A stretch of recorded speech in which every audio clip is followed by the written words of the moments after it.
Está começando o Trabalho em Revista, o programa que é produzido aqui pela Justiça do Trabalho em Mato Grosso. Os representantes do Poder Judiciário em Mato Grosso se reuniram com a bancada federal do Estado. A Justiça Federal, Estadual e do Trabalho querem o apoio dos parlamentares às mudanças propostas, em especial quanto à carreira da magistratura. Acompanhe a reportagem. Seguindo pauta nacional de mobilização em defesa do Judiciário, o Tribunal Regional do Trabalho de Mato Grosso realizou um encontro entre parlamentares e representantes do Judiciário no Estado. Estamos fazendo essas reuniões nas bases, em todos os estados, com os deputados e senadores, com esse objetivo. A necessidade de se promover diálogo permanente com o parlamento, a sociedade civil e as demais instituições para o fortalecimento da justiça brasileira foi colocada em discussão no encontro. A bancada já se propôs, aí, junto às associações que congregam magistrados da Justiça Federal, da Justiça Estadual, trabalhista, a mostrar essa realidade ao país e mostrar também, buscar a simpatia dos congressistas para que possamos ter uma magistratura cada dia mais forte. Outro ponto levado em questão foi a falta de estímulo ao magistrado. Devido à extinção do adicional por tempo de serviço, com essa ausência de progressão na carreira, um juiz, às vésperas de se aposentar, por exemplo, recebe a mesma coisa que um recém-possado. A quebra das prerrogativas da magistratura, como vitaliciedade, inamovibilidade e irredutibilidade de subsídio. Mexer no subsídio é mexer na consciência e isso não é importante. Eles estão a reclamar da existência de vários magistrados que estão deixando a instituição para buscarem outro rumo em suas vidas. Isto é ruim porque enfraquece o judiciário como órgão independente, como órgão do Estado. Direto de Brasília, Nestlé terá que indenizar empregada que constatou doença ocupacional após a dispensa. Veja na reportagem.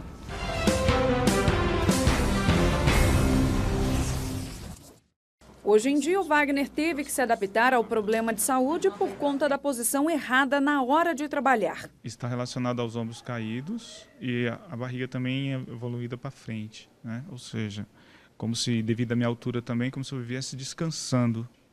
Devido à musculatura fraca, e também a exercícios repetitivos também, por ficar muito tempo sentado no mesmo local, no ambiente de trabalho.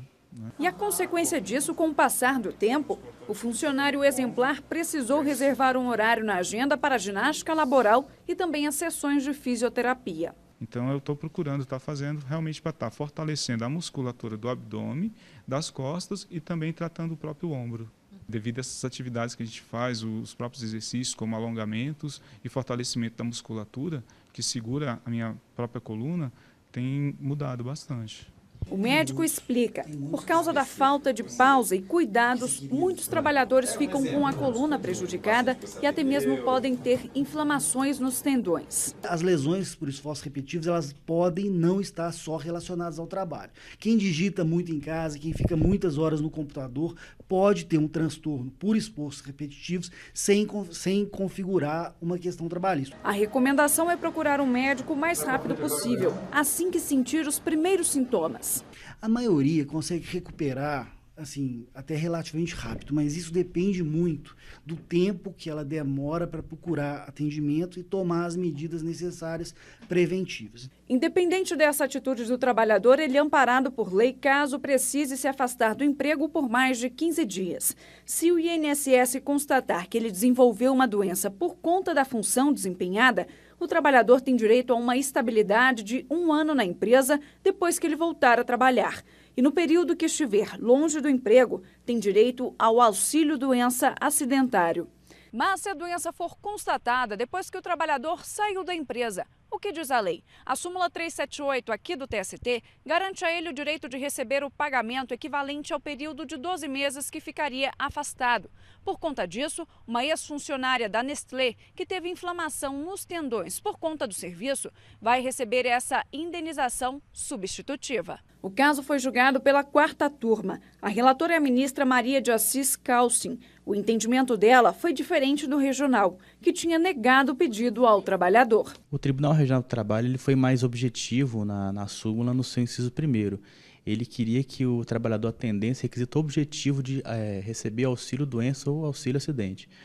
Mas o inciso 2º da referida súmula, ela determina que, no caso do trabalhador ser demitido, identificada a doença após a demissão, ele tem direito a ser reintegrado. E o entendimento do TST foi completamente compatível com a súmula editada. A decisão foi de todos os ministros, sem exceção. Para relator, o trabalhador não precisa receber o auxílio-doença para ter direito à estabilidade provisória. Na entrevista do próximo bloco, o juiz André Molina comenta sobre a aplicação do direito na sociedade atual. Uma das reflexões do seu recém-lançado livro, Teoria dos Princípios Trabalhistas. Não saia daí que a gente volta em meio minuto.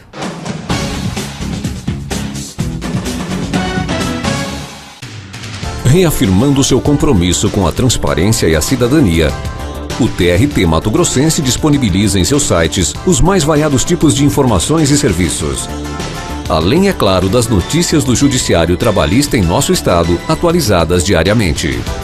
Acesse já www.trt23.jus.br. Tribunal Regional do Trabalho de Mato Grosso. 20 anos de justiça social.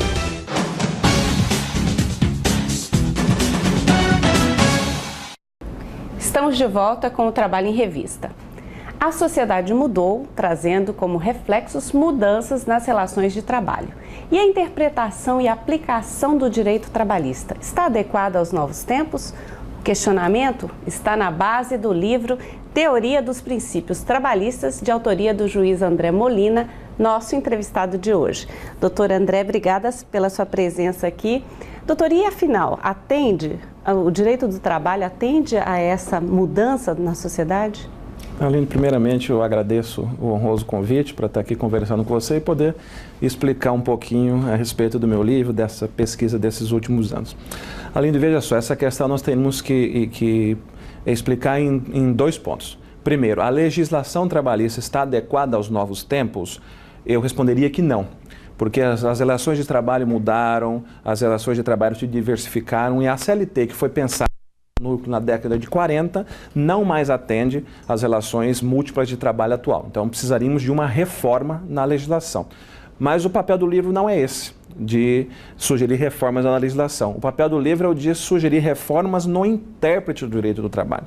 Mesmo com essa legislação ainda um pouco defasada que temos, algo que se possa fazer, os intérpretes têm algumas ferramentas que eles podem se valer para interpretar de uma forma mais moderna esse nosso direito trabalhista? Sim. E essa interpretação, doutor, já não vem sendo feita? As decisões, né, dos tribunais, das varas, já não tem essa interpretação em cima do que está previsto na CLT? Não, Aline, a interpretação ela vai depender muito do método que o intérprete utiliza. O nosso método, que são ensinados nas faculdades, o método que é utilizado na maioria dos tribunais, é o método ainda condizente com aquele momento histórico. É o que eu chamo no livro de método positivista de interpretação jurídica.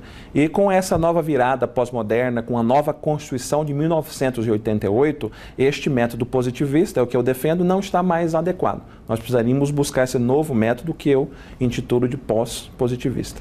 Mas o livro, doutor, ele concentrou em entender essa realidade, assim, o que mudou, como é que está... É uma reflexão sobre o que está posto ou ele avança?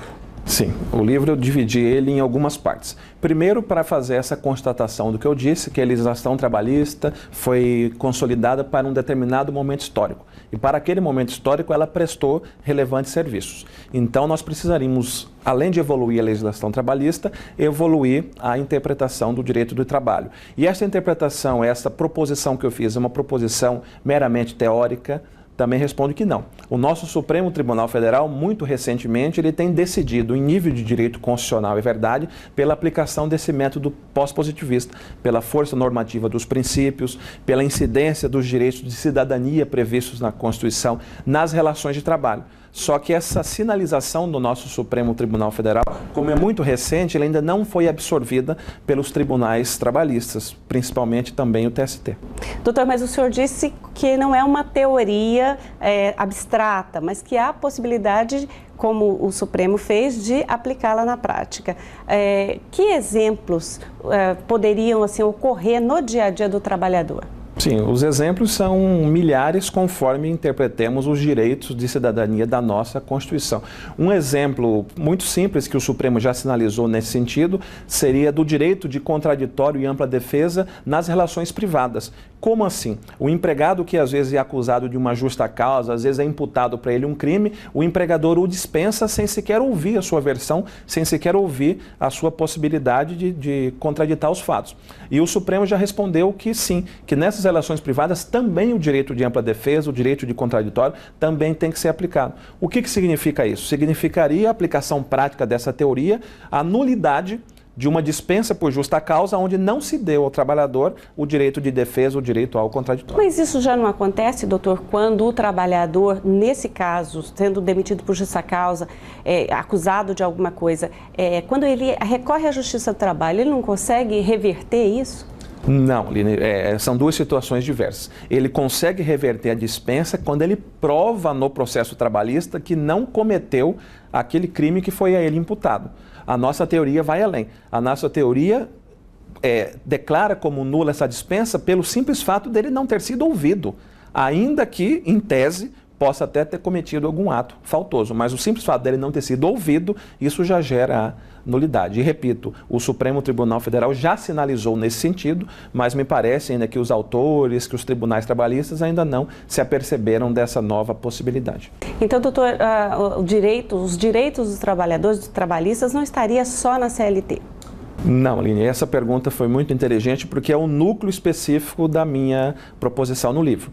É dizer exatamente isso, que com a nova Constituição de 1988, os direitos de cidadania, os direitos previstos no artigo 5º, os direitos fundamentais, eles não deixam de pertencer aos trabalhadores quando eles entram em uma relação de trabalho. É o que eu faço, metaforicamente, eu explico para os meus alunos. Quando o empregado é contratado, ele não tira a sua roupa de cidadão para colocar o uniforme de trabalho, não. Ele traz para dentro da relação de trabalho todos os seus direitos de cidadania, como direitos à intimidade, como direito à privacidade, como o direito à ampla defesa, ao contraditório. E é importante também ressalvar que essa recíproca também é verdadeira. O empregador também é detentor de direitos fundamentais, sim. O empregado pode, em tese, violar direitos fundamentais do empregador e ter que indenizar o empregador, sim. Teoricamente, isso é possível. E nós temos alguns exemplos jurisprudenciais, inclusive do tribunal alemão nesse sentido, penalizando trabalhadores por violar direitos fundamentais dos empregadores. Por exemplo, numa hipótese dele inventar uma mentira, que isso pode repercutir negativamente na imagem que a empresa tem perante a sociedade. Doutor André Molina, e o livro? Onde encontrar? Sim, o livro já está disponível nas maiores livrarias do Brasil. Hoje em dia, com a tecnologia, também está disponível no site da editora Atlas, né, que é quem edita o meu livro, que pode ser comprado de qualquer local do Brasil e também entregue com facilidade. Doutor André Molina, juiz do trabalho, autor de Teoria dos Princípios Trabalhistas, muito obrigada pela sua participação aqui com a gente. E assim a gente termina o nosso programa desta semana, mas você pode revê-lo a qualquer momento acessando a página do TRT na internet e clicando no link Vídeos. O programa também está disponível no YouTube, no endereço que aparece aí na sua tela. Aproveite para curtir o Facebook do Tribunal, seguir o TRT no Twitter e assim ficar por dentro das notícias da Justiça do Trabalho em Mato Grosso. Obrigada e até o próximo programa.